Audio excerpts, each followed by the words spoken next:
What are some of the big projects and push that we've seen from Beijing in LATAM?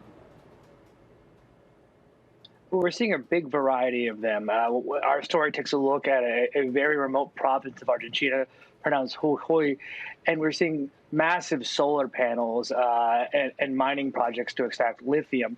But we also travel to Sao Paulo, where it's more of an indirect.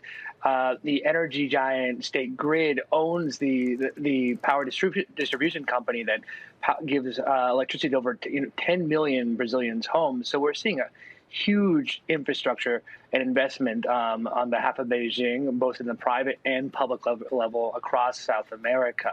And we're seeing it not just at federal levels, but as the story and you described, we're seeing a big local push. Governors are traveling to Shanghai. Mayors are cutting deal. Battery plants are being built in suburbs. It's really widespread across the continent now. Andrew, has all this investment won hearts and minds?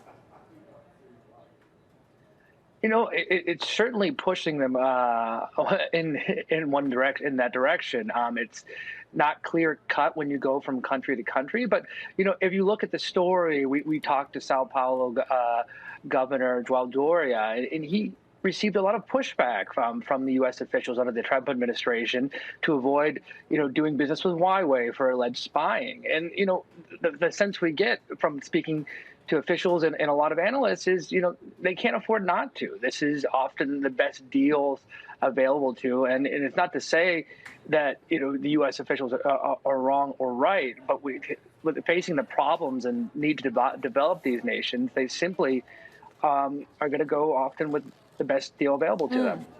And perhaps the pandemic has also made that more clear, right? With the vaccine availability and the offers coming from Beijing even faster than they did from the U.S., not to mention that we have even seen some LATAM officials voice concerns and really dissatisfaction with the way that Washington dealt with the pandemic and trying to help out LATAM. Did things change then?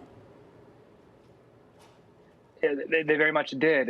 Bringing up the Brazilian example again, speaking to Governor Doria, we found that when they were looking, they were very desperate to find vaccines, and the first vaccines they found available to them was China's biotech vaccines. And this was a very important to bringing the first vaccines to Brazil, and not just the people of Sao Paulo, but it was also a big political win for the governor.